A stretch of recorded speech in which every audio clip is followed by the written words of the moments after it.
So, hello everyone. Today is a quite big day for StomaNostra and for me because we're going international. We're starting a new cycle of interviews or webinars, whatever we call them, and we would like to present ostomates from around the world, so you could see that no matter where we are, no matter what place, we all in the same shit, basically. Exactly. So, today, my first guest is Kelly Moss from Australia. Hello, Kelly. Hello. Hello. What can you tell me about you? When were you diagnosed? When did you have the ostomy? Okay. So back when I finished high school in 1991, I went overseas at like a leavers year. I think I don't know what people call it. And I went to Israel for a year on a program. And within a few months, or not even months, a few weeks of being there, these symptoms started. Diarrhea, fatigue, losing weight, painful to eat. And that kind of happened most of the year, and I got progressively worse. I did go to doctors there. I did go to hospitals and I did go to doctors, but no one knew what was wrong with me. They all just thought it was the food and the water and, all of that. And I'm like, yeah, no, I don't think so. But that's how I lived for a year. And the day I got back, I was probably 50 kilos, which is pretty underweight for me. I'm normally around 60, 70, but I looked really sick. And I went to the doctor that afternoon, my GP, and he said, I think you've got something called Crohn's disease. As soon as I told him my symptoms, he said, I think you've got this disease, but we need to do tests to find out if it is. So I was booked in for the next day to have a colonoscopy and gastroscopy.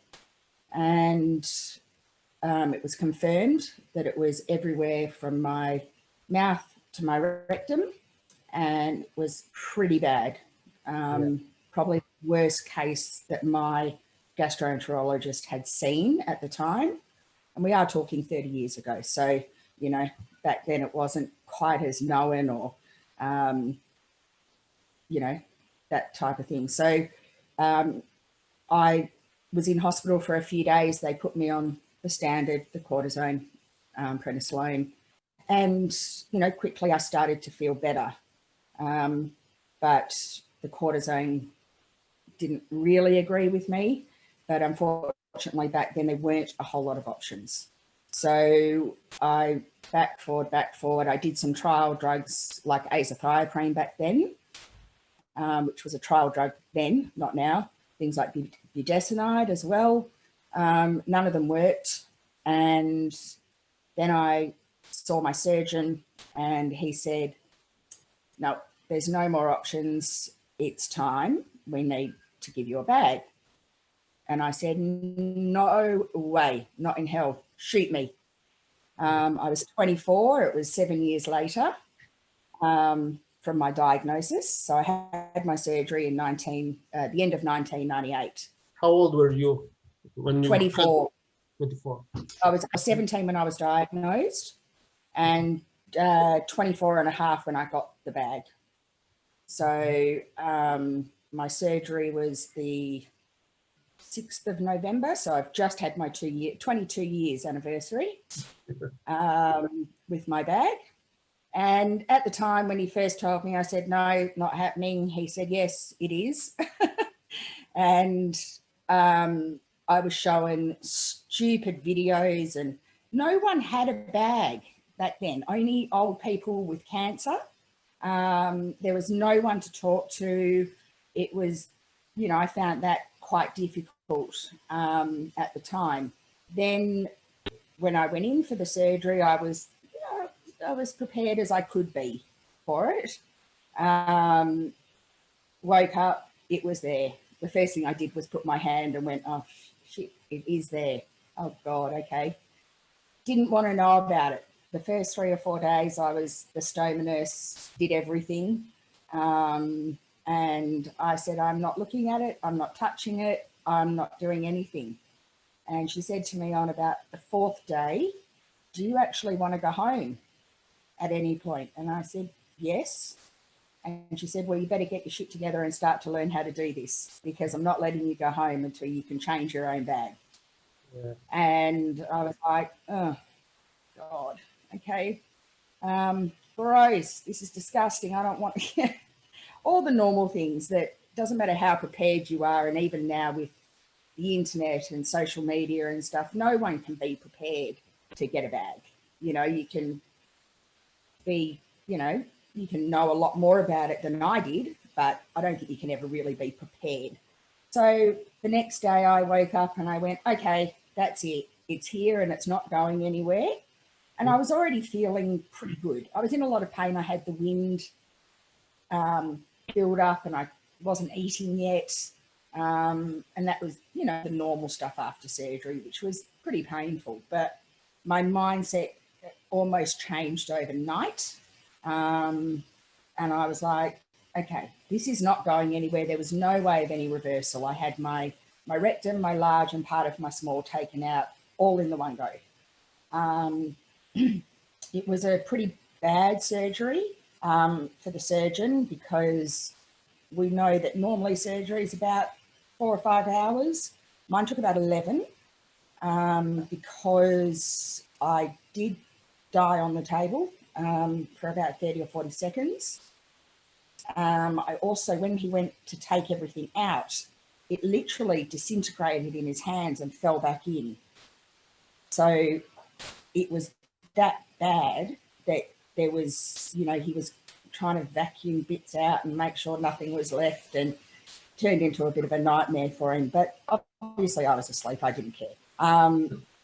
And so I just sort of, when my nurse said that to me, she said, if you want to go home, you need to learn how to cope with this. And I've always kind of been a positive person, I would think.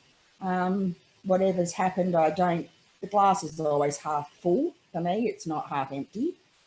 And yes, I have had very bad times. I won't deny those at all, but mostly I'm pretty positive.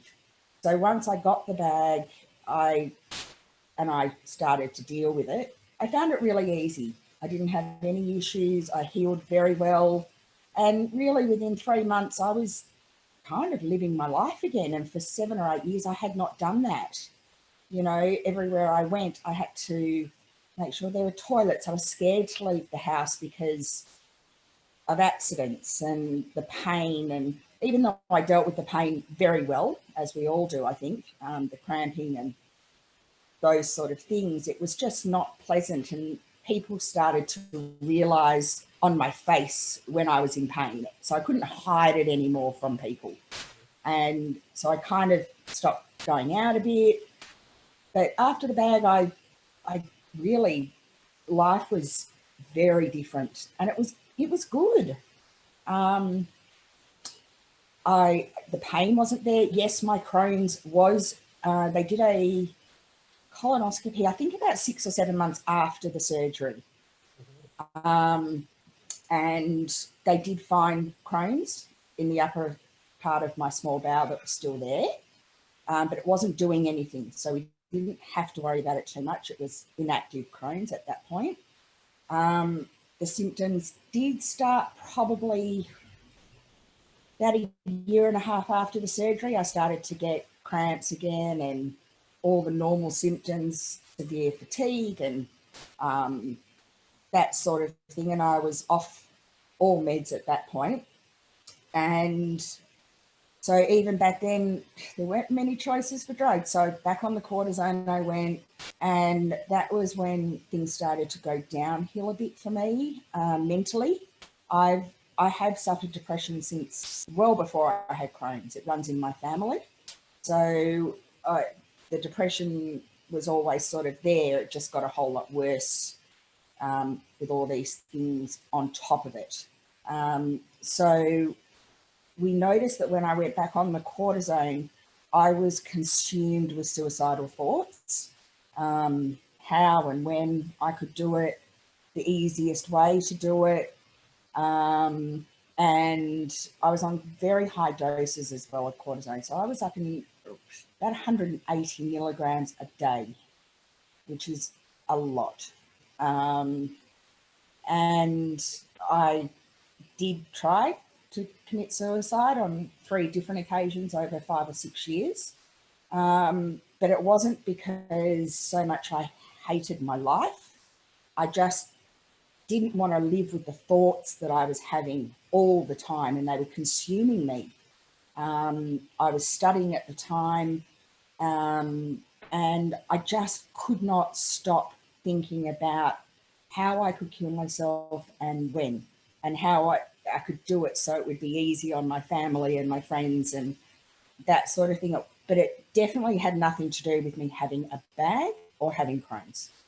It was, we did realise after the second time that it was probably a medication situation.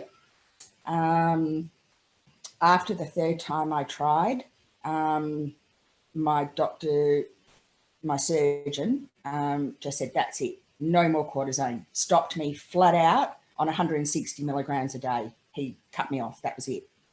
And I have never touched it again. So it's been probably, I don't know, 18, 20 years since I've had cortisone. I mean, I will have injections because of my arthritis now. And I'll have the injections only because it doesn't go into the bloodstream. It goes into the sore joint or the cartilage and that sort of thing. But all of my specialists, which there are 13 of now with all the different complications over time, and they all speak and they all know that cortisone or prednisolone is an absolute no-go for me. I won't touch it. I have very strong thoughts on the drug. Unfortunately, I think it really shouldn't be given to people as easily as it is. I know why they give it to us, or but I think there's alternatives now that they should be going to instead of that, because we know through testing that my arthritis came on at 38 years old, most likely because of the very high doses of cortisone that I was on 20 years before that. Mm-hmm. And besides, I mean, yes, you get fat and you eat and you do all those sort of things, and we know all the normal symptoms, but the long-term side effects of cortisone are really bad. And, a lot of doctors in Australia are pushing for alternatives, especially biologics and in vitro, those sort of things, but they also have to jump through hoops for their patients to get on these drugs rather than cortisone, So it is still a go-to drug, which needs to be changed. So anyway, I got my bag. I was 24 years old.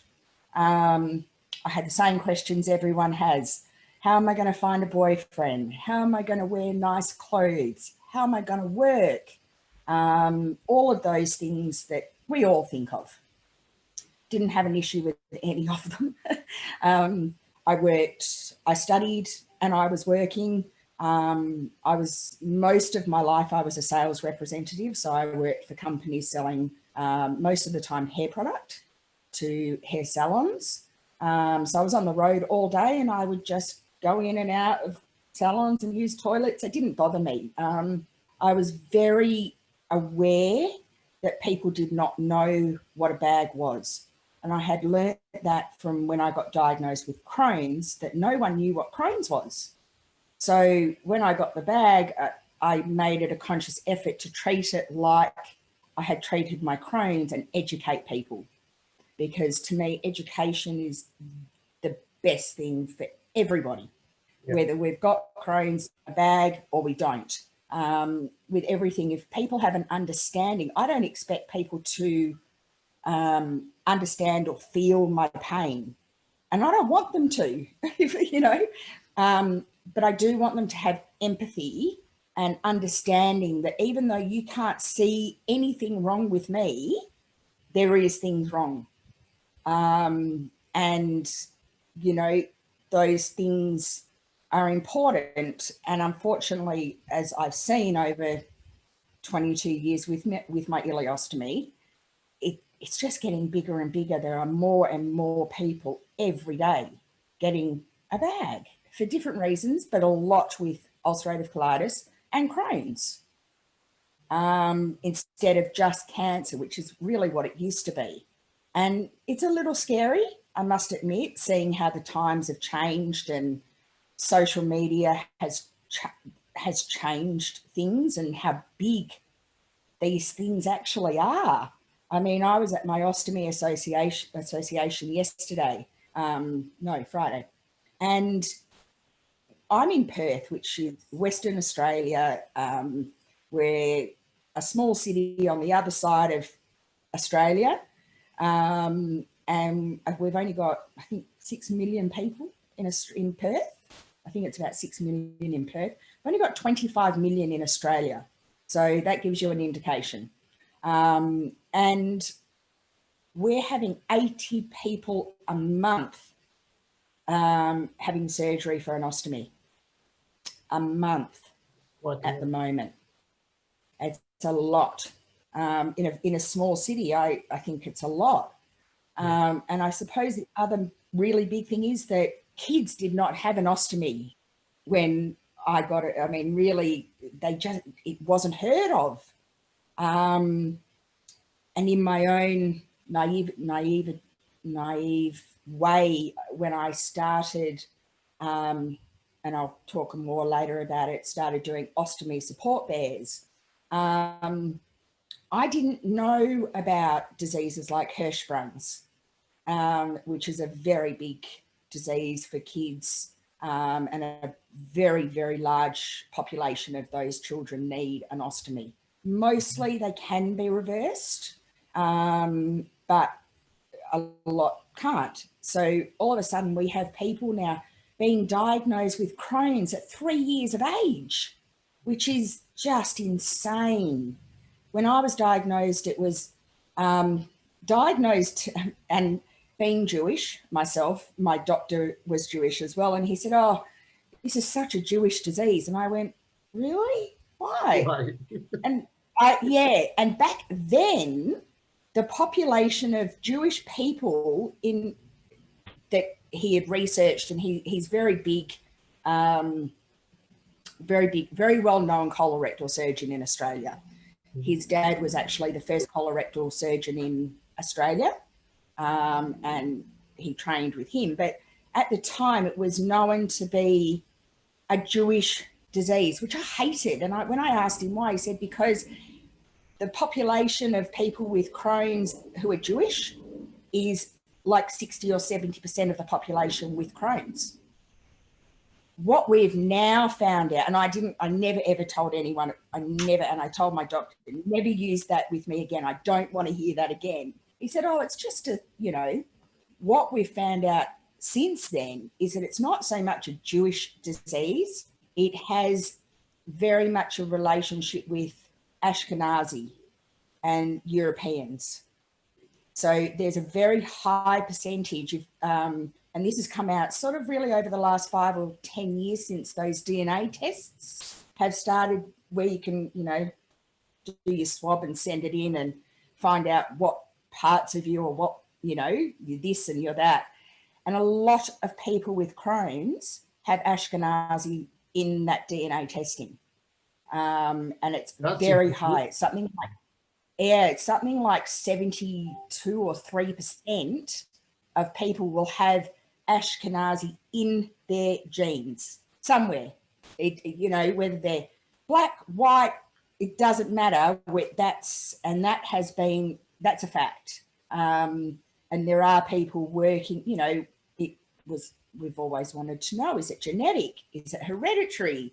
How does it happen? never really got too caught up in all of that. I was like, I've got it. It doesn't matter how. You know, I am the only person in my entire family that has it, and having a largish family, I'm glad. I don't want anyone else to have it, but I am the only one, and I don't think it's because I'm Jewish. I don't think it's anything like that. I think Crohn, and I think the reason it's so high, the numbers are so high now, comes back to lifestyle and environment. You know, the processed foods that we eat, all that. And I don't get me wrong, I eat all of those things. I did all the dieting. I did all the dieting back in the day, and I stopped sugar and I stopped gluten and I stopped this and that, and none of it made any difference to my Crohn's. It was still as bad as it was before. So we realized that my Crohn's was not contingent to any of those things. For some people, yes, and they can control it with diet. I do find that people that can control it with diet have a less severe form of Crohn's. You know, it's just not as bad. Mine was really, really bad when I was diagnosed. My doctor sent my scans over to people overseas and interstate, and they're like, whoa, this is really full on. We've not seen this. And for them, it was very fascinating. I didn't care. I was just like, okay. But we have noticed over time that I think it's a lot more about the environment and the way we live. And, you know, whether it's, you know, it's about stress, admission, food, everything combined. Exactly. You know, people say, oh, well, just don't stress so much. How? Life is stressful. You can't get away from stress. Even if you've got everything, life is stressful. Just whether you're sick or not, it is stressful. So finding out how I can deal with that was a very big priority. That was, and I still, you know, I fluctuate. This year's been a bitch. It really has. And I think for everybody, it has been a real test on everybody. And just getting, you know, being depressed and not interested or not wanting to do anything, not, you know, just really was frustrating for me because I hadn't been that low in a long time, in years. And I found that really difficult. And I think everyone did, let alone people with a disease. And most of us don't just have one disease, we have multiple autoimmune type diseases, which I have a sort of arthritis. My joints are the arthritis. I don't know the English equivalent of this, but it's about my joints being, they are all stiff. Stiff, yeah, stiff. Yeah, that's why I can't move my head properly. Have you been? And I used to have a problem with my legs. So do you have Crohn's? Yes, I have Crohn's. So how long have you had Crohn's? First, I was diagnosed that I probably have Crohn's 12 years ago. Okay. In 2008. And but I got some medicines, some drugs, I don't know, metronidazole, I guess it was. And I felt better, so I was not doing anything about it. And then I started to feel pain in my legs. And a few years ago, I just couldn't move and walk. So I went to hospital. And then they said that it's definitely Crohn because those two diseases work together. So it's definitely Crohn's. But then again, I felt better after hospital, of course. So I didn't treat it seriously. I just took the drugs for the arthritis for my joints, and I felt fine. And then I got I started to feel worse last year. I had diarrheas, vomits, all sort of colon things, I guess. And I had the colon maximum, so my colon was 16 centimeters wide. Instead of 3 or 4, I guess. So they had to, and they had a huge blockage. That was the reason why it was so bad. It got so huge, because there was a blockage, and so they rebuilt me an ostomy last year. But so yours was emergency? Was yours an emergency surgery for the ostomy, or did you emergency surgery? Okay, so you woke up with it. It was. I knew that that it would end up with a bag. Yes. But before that, I was trying to do everything to avoid that. Right. So I tried to sign up for the drug testing. But it turned out my colon was too healthy to qualify for this. And the day I went to the hospital, the doctor diagnosed me wrong. So he diagnosed that I should have whole colon removed. I told him that I have colonoscopy results with me that say that only my thin bowel is inflamed, and that my colon is healthy. So I had to stop him from doing the wrong thing. And I knew that once they do the surgery, then I'll have a bag. So. But I woke up and there it was. Like you said, there it was, and I had to start living with it. So I started to read the magazines, talk to the nurse. It was a new situation. Every one of us just has to handle for itself and process for itself. Luckily, my ileostomy was a temporary one, so 3 months ago I got restored, and I don't have a back anymore. Yeah. And it was quite an adventure. Have you felt better since the reversal? Because that's a very big question. Yes, of course I felt better. And so all those things that happens when you have Crohn's, diarrheas, vomits, etc. It's all stopped. Are you on medication now? Yes, I'm taking medication, mesalazinum and mercaptopurinum, I guess. Okay. That's the correct name.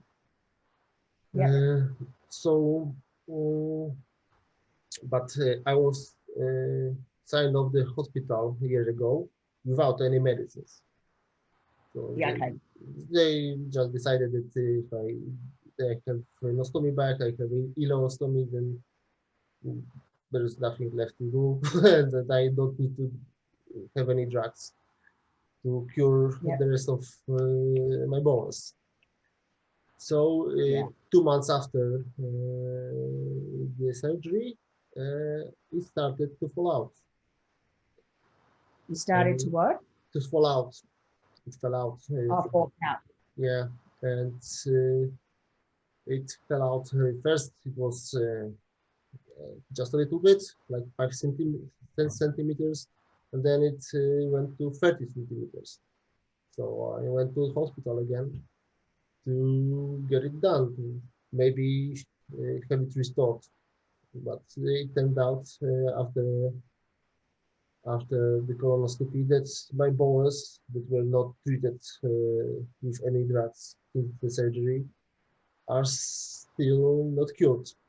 So I had to wait another No. 6 months of taking pills to have the restore operation, restore surgery done.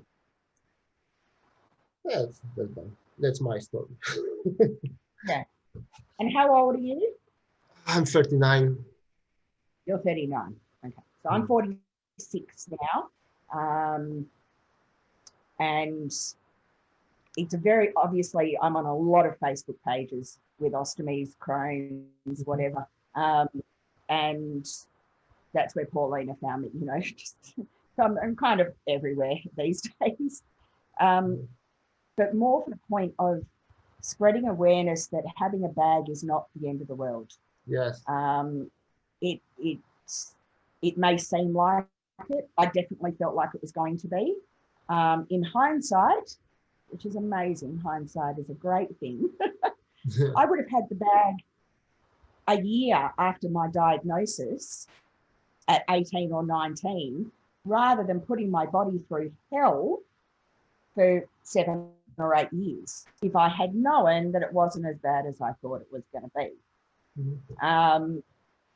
But now a lot of questions online are, you know, if you could have a reversal, would you? I'm not, you know, someone who is able to have a reverse. You know, they're asking the question. I don't know if I want to reverse it.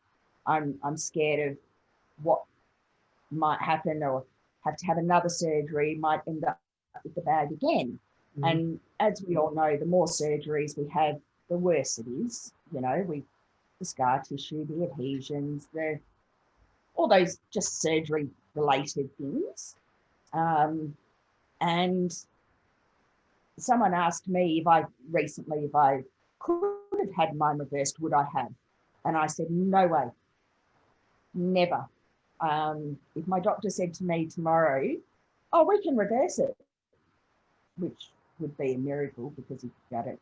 But if he did, I wouldn't, because I couldn't imagine ever going back to that life of pain and pain, just that constant pain all the time. I wasn't living, I was existing. And that isn't, to me, the way to live. So it's a very contentious, you know, for people, especially if they're happy and comfortable with their bag, and the doctor says, oh, well, you know, that we can reverse it. They're umming and ahhing. And I have to say, my opinion, don't do it. Don't reverse. Just keep the bag. It's one less surgery, or two, because you're getting it reversed and then maybe have to get another one. But that's my opinion, and they can take it or leave it. I'm not judgmental on what people do and don't do to their own body. I've learned that through being someone who's sick. You know, we've all been, you know, told, oh, but you know, by the person who's well, oh, but you can cure Crohn's with your diet. Oh, do you sleep enough? Do you do enough exercise? These things that really, yes, if they were that easy, we would all be fine. And that we know they're trying to help, but it can be very frustrating. And I don't let those things bother me anymore.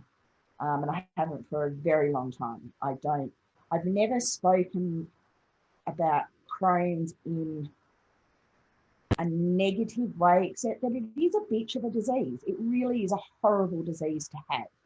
And I wouldn't wish it upon anybody. But the fact is, it's there, and there's a lot of people that have it.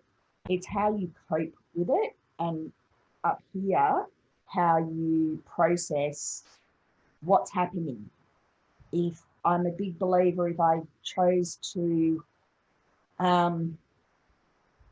have the attitude of, well, you know what, I'm sick, I don't care, I don't want to do anything, then that's kind of where my head's going to stay, and my body's going to follow that. If I say in my head, well, yes, I've got Crohn's and I'm okay, I've been in remission for a long time now. I've been in remission for about 15 years. But I am on medication, maintenance medication. I started on biologics about 15 years ago on Remicade or infliximab, and I was on that for a long time, probably about 8 years, 9 years. And then the arthritis kicked in. And that was kind of what changed my world at the time. I was coping with my bag. I was coping with being in remission from Crohn's. I was going out. I was dating. I was doing all the things that you do, you know, in your 30s. No issue. Then the arthritis started and progressively got worse. And when I was 39, I just said to my boss one day on the phone, I said, you know what, I'm not doing my job. I need to quit. And he goes, but you're doing great. Your budgets are fine and you're making all that, you know. And I said, yes, but I'm not doing the job the way that I know I should be, because I was at home a lot doing work from home. And the pain was just getting worse, and it was starting, you know, it started in my thumb, and then it was my hand, and then it just, within a year, it had taken over my whole body. And I was living in a unit on my own with my cat. And I literally had to sell my unit, move in to the family home with my brother and his wife and my mum, because I couldn't do anything at all on my own. I couldn't carry, I could barely walk. The arthritis had attacked every joint in my body. So it was very hard to manage, let alone get any relief from. So obviously both being autoimmune diseases, and I do have what they call immune arthritis. So it is brought on because of my system being overactive. A lot of people think we have no immune system. We actually do. It just works overtime. So it attacks itself, which is exactly what it's done with my arthritis. So I have immune arthritis, rheumatoid arthritis, osteoarthritis, and one that I can't even pronounce. So it's the first 4 or 5 years was really, really bad. I was on morphine patches on my arm 24/7, and not getting a hell of a lot of relief from that, and all the other oral medication as well. And I really got no relief from any of it. And over 5 years, I got highly addicted to the morphine. I was sleeping 20 hours a day. I literally was not leaving the house because I couldn't go anywhere. I couldn't move. I couldn't even drive because I couldn't hold the steering wheel. It was that bad. And none of the medications, they were changing my biologics constantly because they just weren't working for the arthritis. Everything was keeping my Crohn's at bay, but not my arthritis. Then about 3.5 years ago, a new drug came out called Stelara, and my doctor got me on that very quickly. And whilst it took a while to kick in, it did eventually work. And it took about 8 months for it to kind of actually give me some relief. And just before it even sort of kicked in, I had to have surgery again. It was my 3rd surgery. And I had a parastoma hernia. I had a hiatus hernia, which is up higher, and they had to be fixed. And from putting on and losing weight so often when I was younger from the drugs, I had a belly. So it looked like I had 5 kids, but I really have had none. So my doctor decided that they would do a medical tummy tuck during that surgery as well, because all that loose skin around my belly where my bag is would only have created another hernia.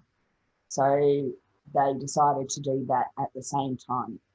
And, you know, same thing, recovery. Yeah, probably the best and the worst recovery I've had. My bowel didn't wake up for 11 days. So I didn't eat. I had wind pain, like we all know what that feels like. To me, it's the worst pain you can ever have.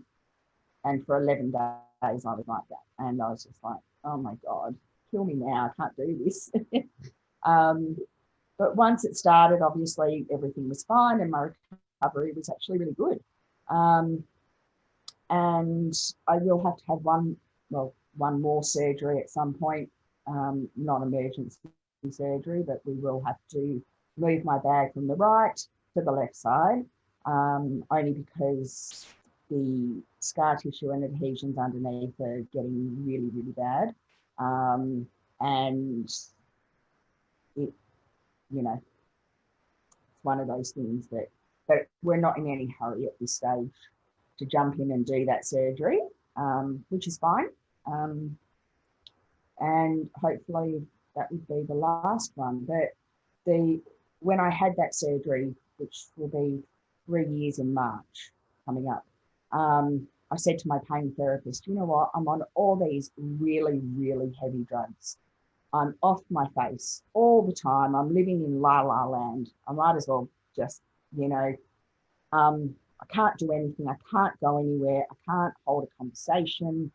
This is not who I am, and it's not what I want, you know. And I said, is there any way of me getting off all of these drugs, especially the morphine, after my surgery? And she said, well, why don't we do it in with your surgery as such? So when I came out of surgery, we're on, you know, I don't know what you guys are on, but we go on ketamine now in Australia mostly, unless you're allergic to that. So she got authority to have me on the ketamine for longer than 4 days, and I was allowed on it for about 8 days, which allowed my body to go through the withdrawal of the medications and mostly the morphine that I was on, and get off that without being too agitated. And to be honest, I didn't feel a thing. Like, I didn't realize at all I was going through any sort of withdrawal. It was pretty easy.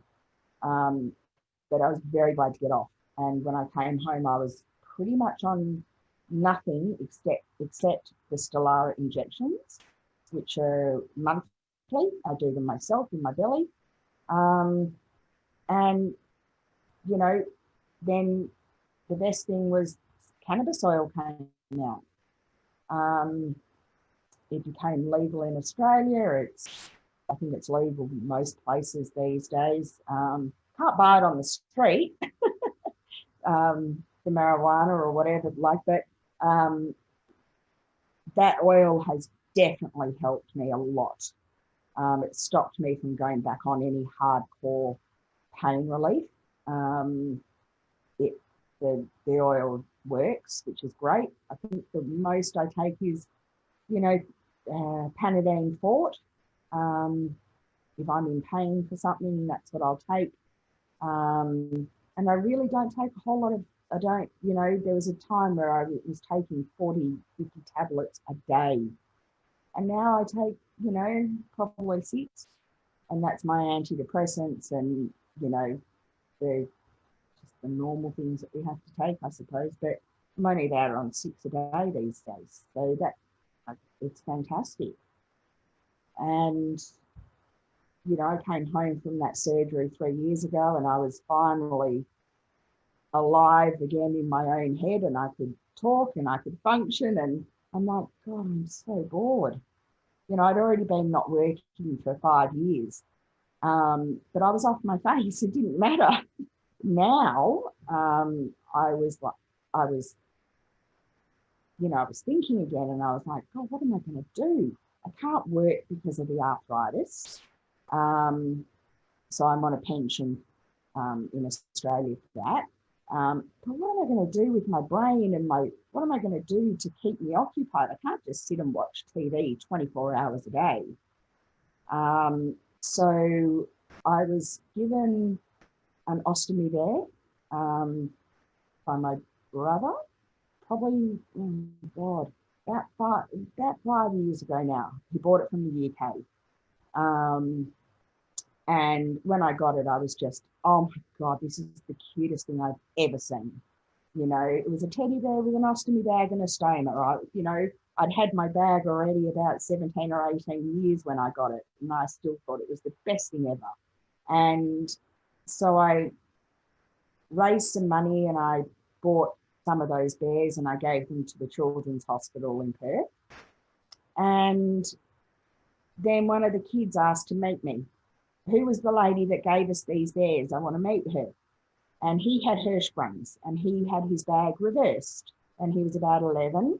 And he just said that it was the best thing he ever got. He got to show his friends, but he didn't have to show his bag if he didn't want to, and that type of thing. So I thought, oh, okay, so it's not just about them being cute and cuddly and that they look like us. They actually have got a purpose. But they cost a fortune. Coming from the UK, they were costing about £50, which is about 100 Australian dollars, which is a lot. It's a lot of money. And one of the nurses, the STNs, said to me, has to be a way to do it locally, you know. So I looked into it and I actually used Facebook and I put it out there and I said to any ladies who so want to help me do these ostomy bears. And I had 2 lovely ladies reply saying, yes, they'd love to help me do that. And that was sort of pretty much how it started. I wanted to make them affordable, one, and I wanted to give people the experience and I got when I got mine, with the added value of, you know, being used for education, reducing the stigma, raising awareness, all these other things that they brought about that I didn't realise at the time. And I gave my first one out March 2019, so only last year. The first one went out to actually a pregnant mum who had an ostomy, and she wanted to give it to her little baby and whatever. And I was only ever going to do Australia, and social media kind of blew it up for me. People found out about them, and they were contacting me from all around the world. How do I get one? Can I get one? And I thought, well, I can't really say no. So I, you know, just started sending them wherever people wanted to. And they were only paying for the cost of the bear and postage. There was no money, there's no money made for me at all. If anything, I probably lose a bit because I'm a little bit too generous and I tend to, if people can't afford it, I'll be like, oh, it's okay. But I've had to pull back on that a little bit because it was getting a little out of control. But allowing people in the States and the UK, and I mean, I've really sent to so many places now, it's ridiculous. I can't even remember all the countries I've sent to. During COVID, it was a little harder because from Australia, we weren't even allowed to post to some countries. But it's starting to come back now, which is great. And I have a Facebook page about the bears, and it's a beautiful page to look at. It's full of happiness and joy and people with a bag and little kids with bags who now have a bear, and they're so excited when they get their bear.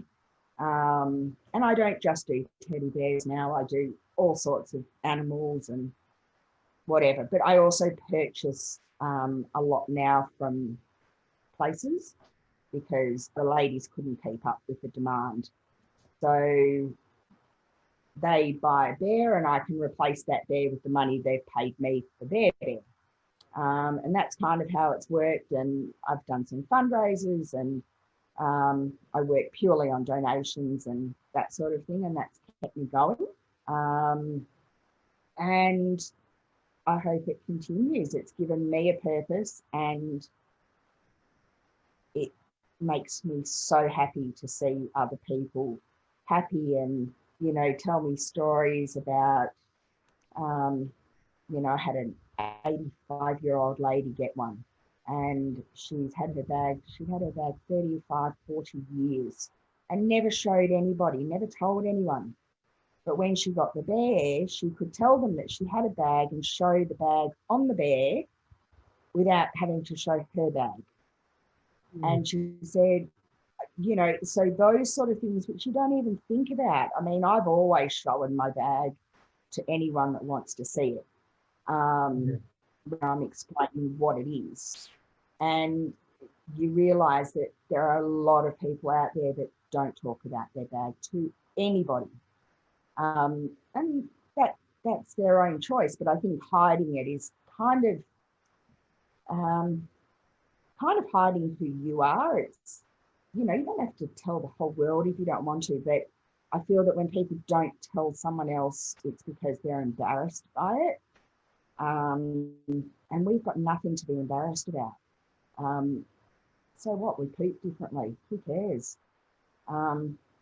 It's not that gross, it doesn't smell, it's not, you know, it's just, we're just different to other people, and we're all different. So giving a voice to those people that didn't necessarily want to talk about it has been really rewarding, because their stories are sometimes sad. They, you know, they're embarrassed. And now, you know, I have people, grandparents who buy for their grandkids so the grandkids can understand it without being scared of it. You know, grandma's got a bag and she's got an ouchie, or she's got this, and, you know, them understanding with the bear makes it a lot easier for their little brains to understand. And yeah. So it's a bit sort of therapy for all those ostomates and for you too. Yeah. Absolutely. I give them to the hospitals, I give them to the STNs, and whoever wants one. I think we've just over 2,700 I've sent out now in less than 2 years. So there's obviously a need for them and a want. You know, they are very cute and they're very cuddly and all soft and squishy and whatever and that type of thing, but they do serve a purpose too, and quite a few different purposes, without being out of reach for a lot of people cost-wise, because I'm not making money. I'm just covering my costs. And from Australia, unfortunately, most of the cost is postage. But, you know, the bear is 20 Australian dollars. Postage to most countries is about 30 Australian dollars. You know, so the postage actually costs more than the bear. But that's, you know, people don't stop buying them because of that. And, you know, everyone's received their bear. They, you know, I'm very aware that the bears are important to people. And if one goes missing, and, you know, they do, obviously, I'll make sure that they get another bear in replacement. I don't just go, oh, well, too bad, it didn't turn up, that type of thing. So, and they're all different. They've all got their own little personalities. And it's fun, and it's the awareness and the reducing of the stigma are the two things now that really are something I didn't expect from them, but very, very happy that it's happened, because people carry their bear places and they'll show people, oh, what is that? That's my bag. That's his stoma, and the bags come on and off, so you can actually see the stoma underneath. And they're all real bags. They are all pediatric bags, so they're not, you know, I probably should have one, shouldn't I? I do. Hang on. I've got a whole heap up in front of me. Give me 1 second, I'll grab one so I can show you. Hang on 2 seconds. Oh, arthritis. So I named my bag Winnie the Pooh 22 years ago. Now it's a very common name, But obviously I have a bit of an obsession with Winnie the Pooh, and I do love him. Also, he is the friendship ambassador of the world, and that's not a bad thing. So this is one of the bears. So underneath, we've got a stoma. Wow. So they are actual proper neonatal bags. They still have the little opening for the stoma underneath, and they all undo. So you can teach your kids how to empty them, and we've had that as well, where kids didn't want to empty. And then they practice on the bear how to unroll and roll it up and do those sort of things. And then we can just, with Velcro, he just goes back on. But then we can open up his little thing, we can still see his stoma. Really so, and, you know, I mean, super cute. And then I've got teddy bears, and I've got Disney characters. I've got all sorts of things that people can choose from, boys and girls. I've got bears now with double ostomies, so they've got a urostomy and a colostomy. Some people, most of the bears, they're on the right side. Now I've started to do some on the left side, because some people have a bag on the left side and they want it to be like them. So, you know, but this has just made such a difference to people and me. It's given me a life when I really thought sort of there wasn't going to be a whole lot in life I could do anymore. But it's very much, to me, it's about attitude and how we look at things. If we look at your bag being a horrible, disgusting, smelly, gross, ugh. And when you tell people, and you tell them like that, they're going to be like, ew, gross. I don't ever talk about it badly. I always tell people up front. I'll tell anyone that will listen. And I'm like, oh, I've got a bag. And I didn't ever say colostomy bag, because people didn't know what a colostomy bag was. Now they're a little more educated. So I will say even though I've got an ileostomy, I don't think people know what an ileostomy bag is. So I generally say, you know, and they'll ask, what is it? And then if I'm telling them, they'll start to look at me a bit strange, like, okay, so where is it? And I'll be like, do you want to see it? And I'll just pull it out and show them. And they're like, oh, is that it? And I'm like, yeah. And they're like, God, how amazing is that? You know, so it's very much on how you tell anyone anything.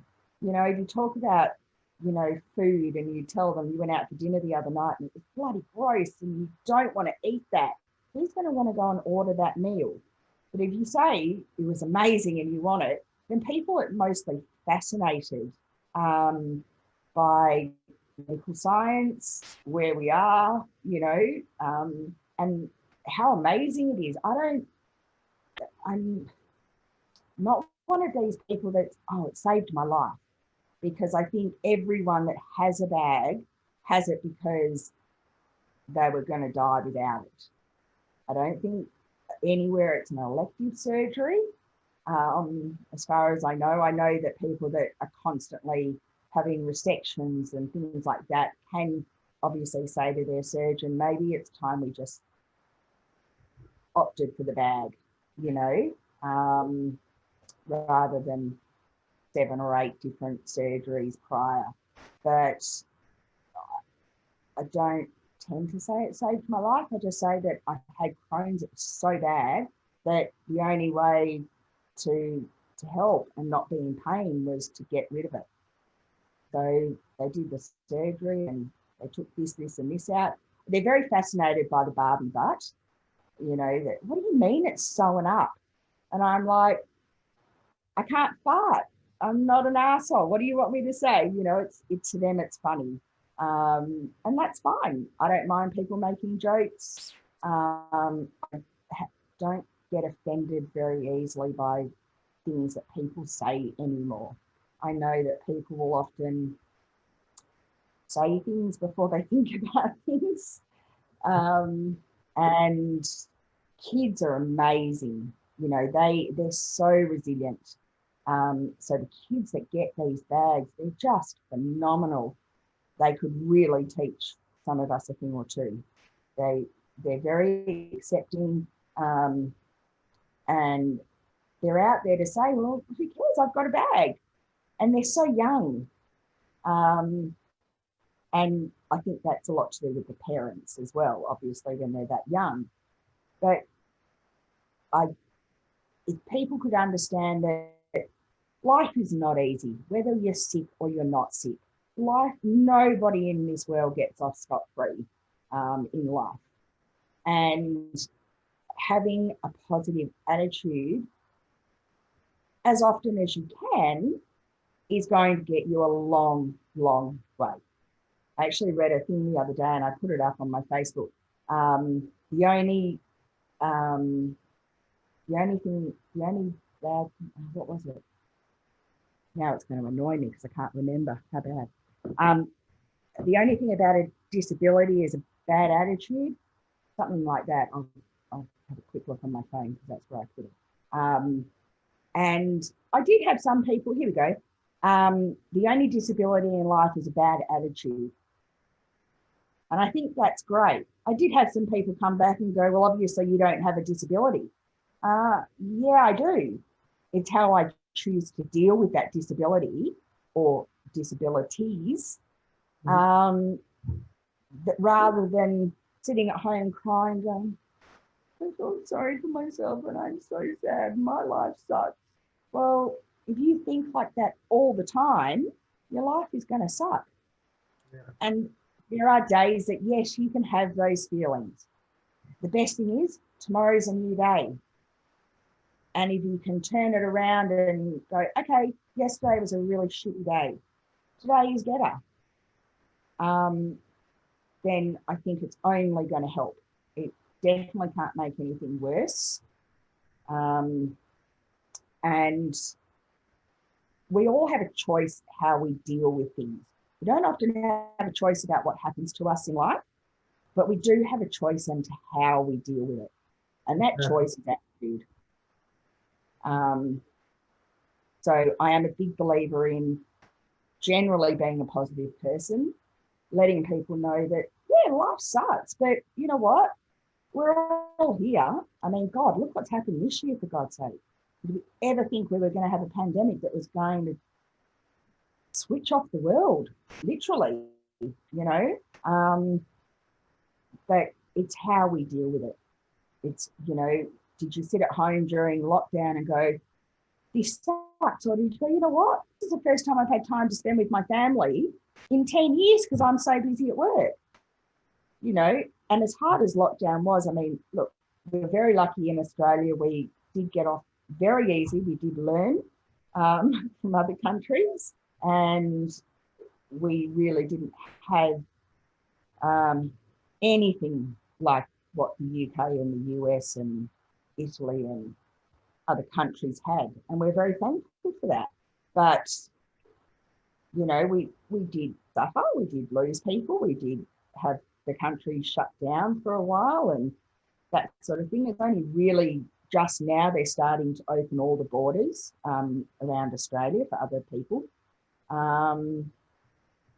But, you know, we can't avoid these things in life, and how we deal with them is the only thing we have a choice on. So why not choose to be optimistic, positive, as often as you can? It's not going to happen every day and every minute of the day. It's not always easy, but I choose that over feeling sorry for myself and the world sucks. Yep. So, yeah.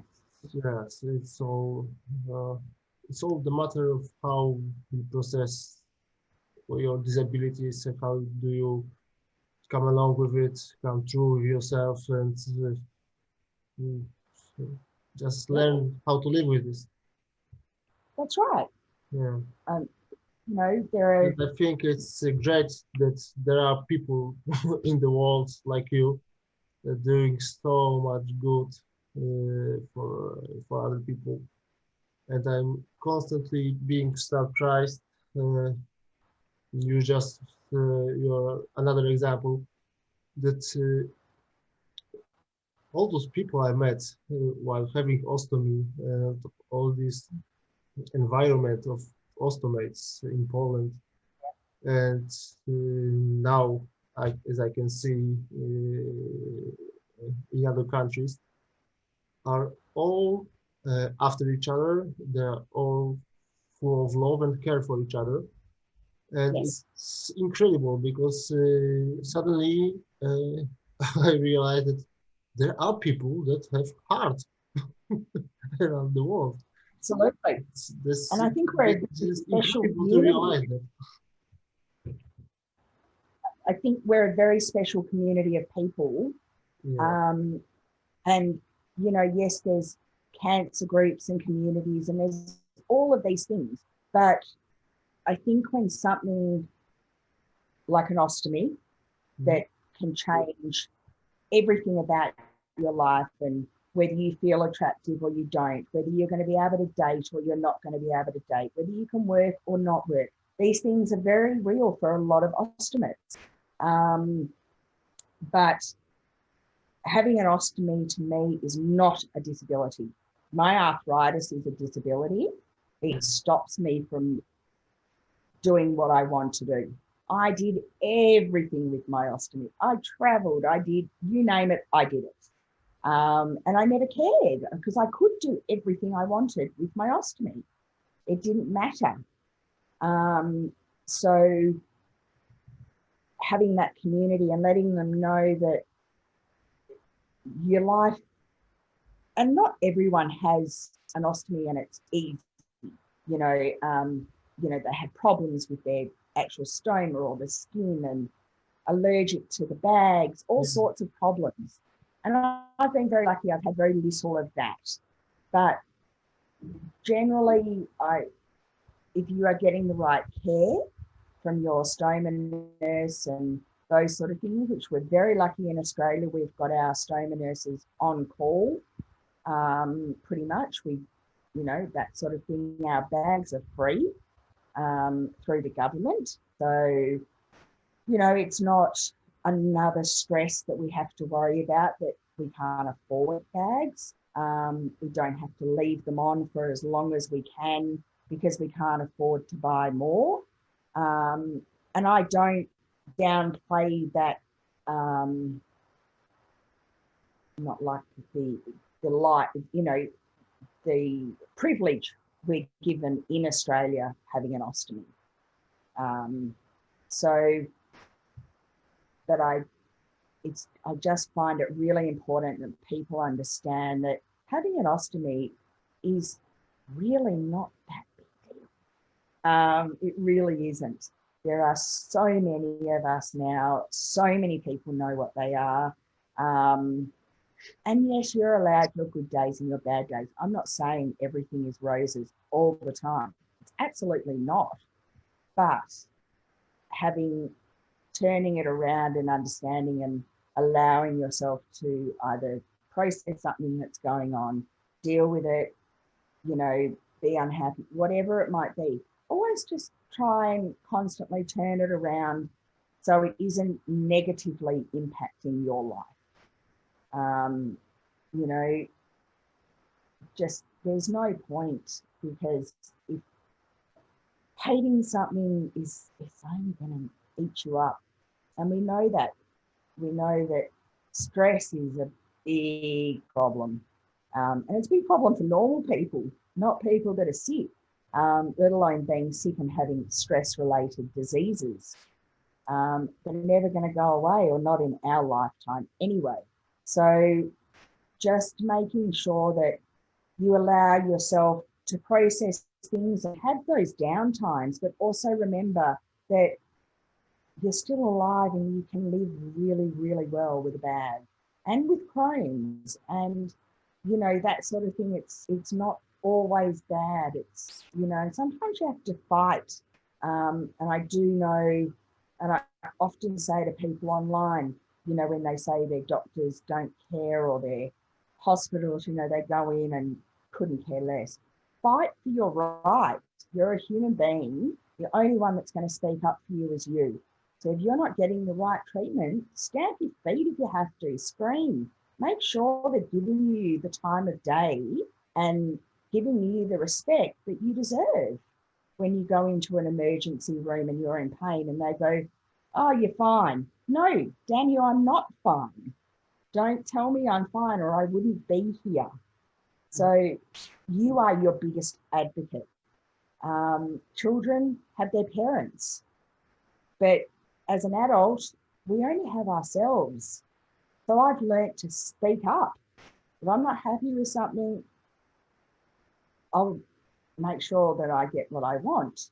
And it's not because I'm being a bitch to them. I'm just saying, no, you don't get it. You don't understand. That's fine. Bring someone else who might. If my doctors were telling me I was trying to get pills because I'm a drug addict, I'd be like, get off, get lost. And I'd find a new doctor. I wouldn't stand for that ever. And I know that these are things that people deal with every day.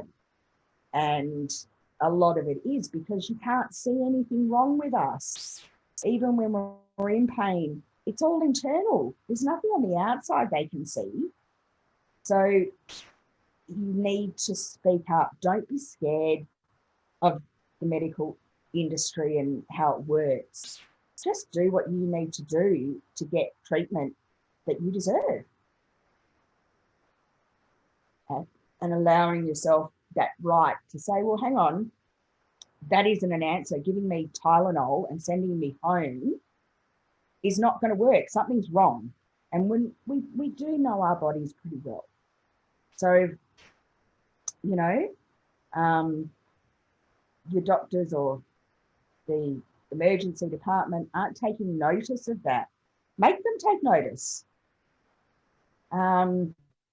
Educate them. I mean, I've been into hospitals here and, you know, had some young nurse or something, and I'm like, look, stay here, but get a more experienced nurse. And then I do, and I try to educate them because they're only taught so much at university. They don't get taught about everything.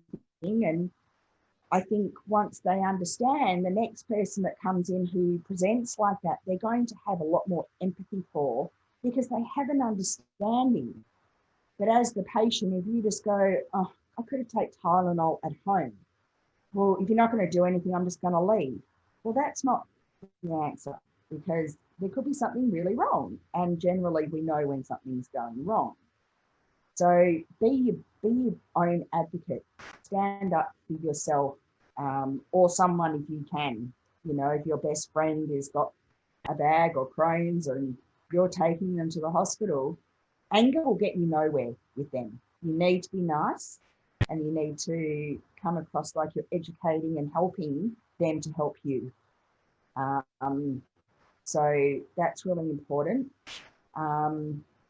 Also, and I have to bring it up, social media, it's an amazing thing.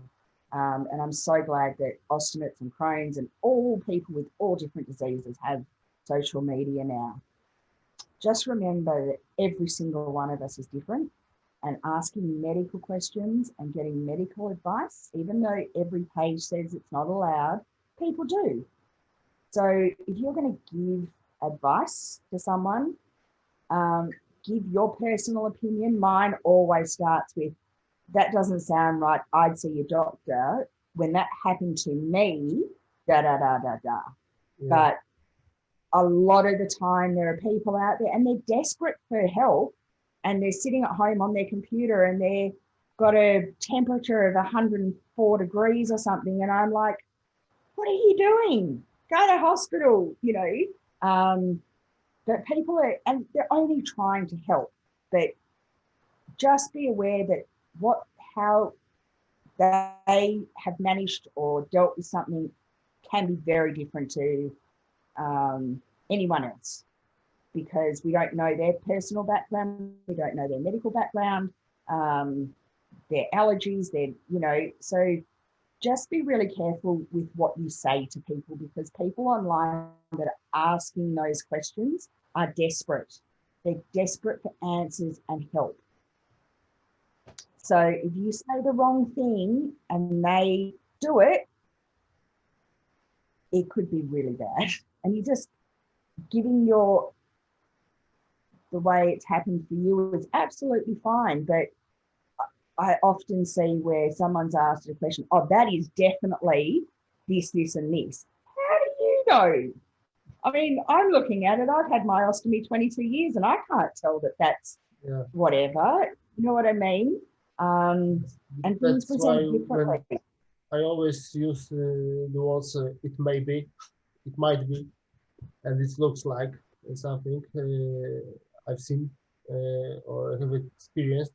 But when I'm giving an advice to someone, I never pretend to be a doctor and to know everything for sure. And and it's really important. It's something I do a lot of talk at hospitals for nurses. And it's something that I always bring up with them, because there's oftentimes I'll be here and I'll be on my phone and Facebook and there's someone in hospital asking medical questions because their nurse isn't giving them or what. And I'm like, oh my God, this isn't right. And I know that they're just desperate for help or advice. And that's absolutely fine. You can tell them how you do it, but how you do it could be very different to how they might need to do it. And just be aware of how you word things sometimes, because like I said, these people are on there desperately trying to get information to help them. So they're taking on board what you write and what you're saying very seriously. So, you know, yes, you know what a prolapse stoma looks like. And you can say, look, that definitely looks like a prolapse stoma to me. I would go to a doctor or an emergency room straight away. That's fine. But going, oh God, go to hospital. That's a prolapse. You could die from it. That's not going to help. And you see that, you know. So just be aware of the desperation. Remember, put yourself back in those times when you were desperate for information. I'm pretty proud to say that I've Dr. Googled one thing in 30 years, besides medications, you know, that sort of thing. I've never typed in, I've got this, this, and this, and it's told me what's wrong with me. And I'll never do it. I will ring a doctor, I'll ring my GP, I'll speak to my stoma nurse, because Google is a great place for information, but it can also really be very damaging, because you get your head stuck in something that Google's told you, and Dr. Google is not always right, often wrong. So always just get your symptoms, your issues, whatever's bothering you, sorted by a professional. That's all I'm saying. And give support to whoever's on the other end without telling them directly what to do, because there can be consequences. Okay, so thank you very much for your time. My pleasure. It's great to talk to you, to know you. It all looks very similar everywhere, I guess. Very similar. Very similar, and just different countries doing the same thing. And you have to be patient and be very careful and be very stubborn to find a good doctor for you, and you get good diagnosis, because that's the most important thing. So, always trust your medical professionals who you're seeing. If you don't trust them or you don't like them, find another one. Yeah, exactly. So you are literally putting your life in their hands. Mm-hmm. And if you're not comfortable with that person, there's no point in having them. Is there anything you would like to add in the end? No, just that I hope that everybody out there remembers that having an ostomy is not a bad thing. If anything, it's a great thing.